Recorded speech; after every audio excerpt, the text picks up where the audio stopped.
Good morning. This is Roxanne Gabaldon, retired teacher, and I just want to wish those of you going back to school a great school year. Those that are still too young for school, I hope that you're listening to good books and sharing good stories with your moms and dads, and I hope you enjoy this story.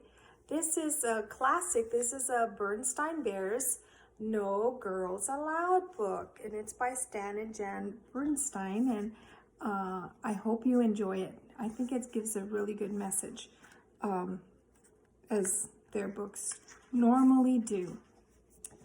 Here we go. No Girls Allowed. Ever since Sister Bear had been a tiny cub, she liked to tag along and play with Brother Bear and his friends. It was a bit of a nuisance because she slowed down their running. "Wait for me!" She interfered with their climbing, not so high, and messed up their marble games. Oh, that slipped.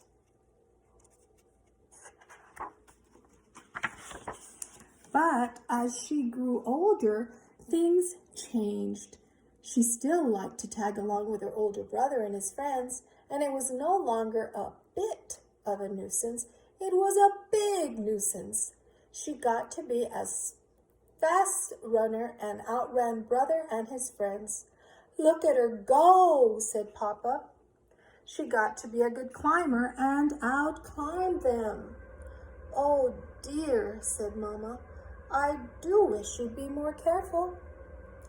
And she won all their marbles. "Goodness, I hope they're not playing for keeps," said Mama.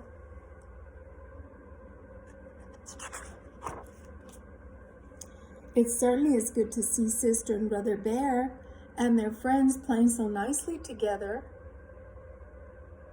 said Papa. "Look, they're organizing a baseball game." "Yes," said Mama, "but it does worry me just a little that Sister is the only girl in the group." "Now, Mama," said Papa, "it's not whether you're a he or a she that counts. It's how you play the game. Look, she just hit a home run." "I agree," said Mama, "but think back. How would you have liked it when you were a cub if some little girl could outrun, out-climb, and out-hit you?" Papa thought for a moment. "I wouldn't have liked it," he said. Brother and his friends didn't like losing either, and what made it worse was the way Sister celebrated every time she won. Her victory dance and cartwheels were annoying, but it was the war whoops that really got on everybody's nerves. She's not being a very gracious winner, is she? Then one day, when Sister was planning to tag along as usual, her playmates were nowhere to be seen. No matter, she thought, and went about her business.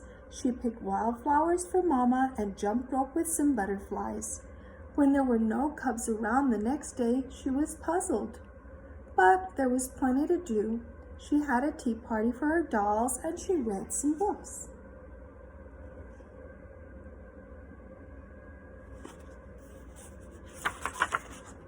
But on the third day, she began to wonder what was going on. "Where are those cubs?" she said aloud. They weren't in the old climbing tree.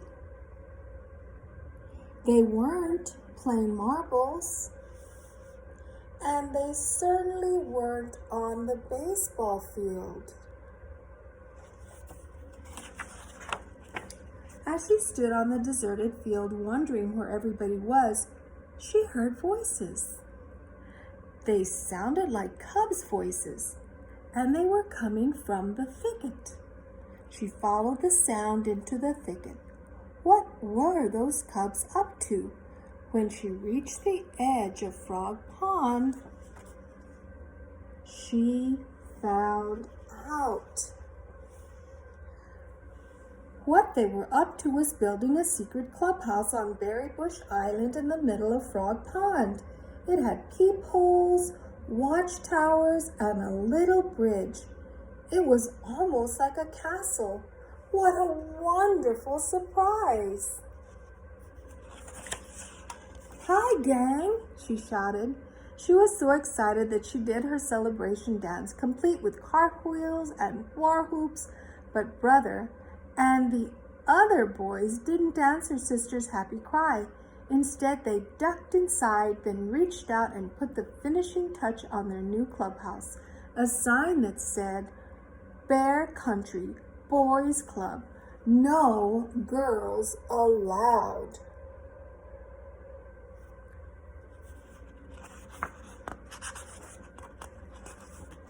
Her sister stood there trying to think what to do next. There was a creaking sound. The bridge was a drawbridge, and they were cranking it up. She was heartbroken. "It isn't fair," she wailed as she ran home from the thicket. "You're absolutely right," roared Papa. "It isn't fair. Come, we're going back there and make them take you back into their silly club. And if they don't, I'm going to tear that clubhouse limb from limb." Do you think that was a good solution to her problem?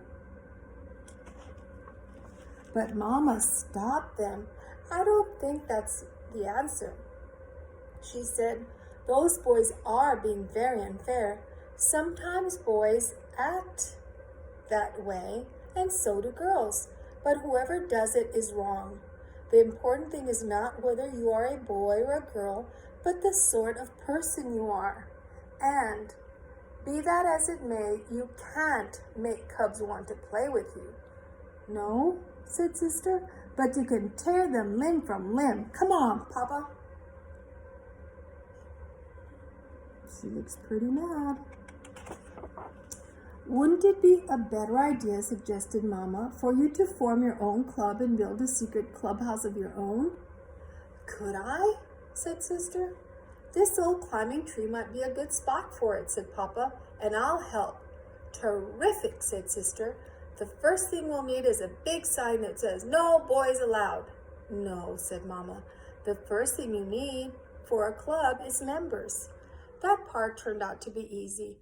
News of the No Girls Allowed Club traveled fast, and there were quite a few other sisters who didn't like the idea of being left out. They had a lot of good ideas. Lizzie made a rope ladder that they could wind up when they didn't want visitors. Ellen brought a spyglass for keeping watch, and Marcia had the best idea of all, a tin can phone system. With Papa Bear's help, they built a very fine clubhouse high up in the old climbing tree. "Now, for that sign," said Sister. "Those boys were just being mean because I out-hit them and won all their marbles. They're bad losers."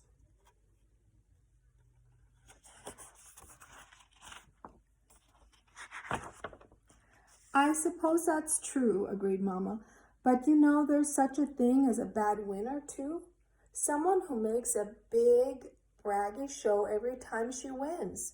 Sister Bear knew exactly who Mama was talking about. "But it still isn't fair," Sister said. "Well," said Mama, "I think we can work things out. But first we have to celebrate the opening of this very special clubhouse with some very special refreshments. Barbecued honeycomb and salmon. Now, if there's anything cubs are crazy about, it's barbecued honeycomb and salmon. Girl cubs and boy cubs." So Papa loaded up the barbecue. The yummy smells reached into the thicket and floated right under the noses of the members of the Bear Country Boys Club.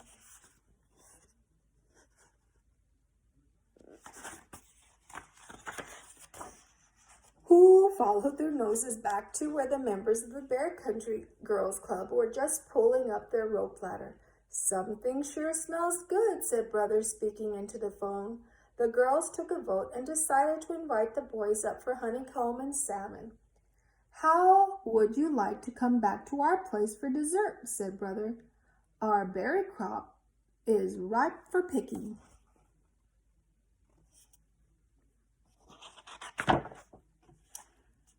"Love to," said Sister, and while the whole gang headed for Frog Pond, Brother ran ahead and quickly changed the clubhouse sign to say, "Bear Country Boys Club. Girls welcome." The berries were delicious. So once again, a lesson for us to learn from this great little story. And the lesson is we should treat everybody, no matter whether they're a boy or a girl, or whatever our differences are.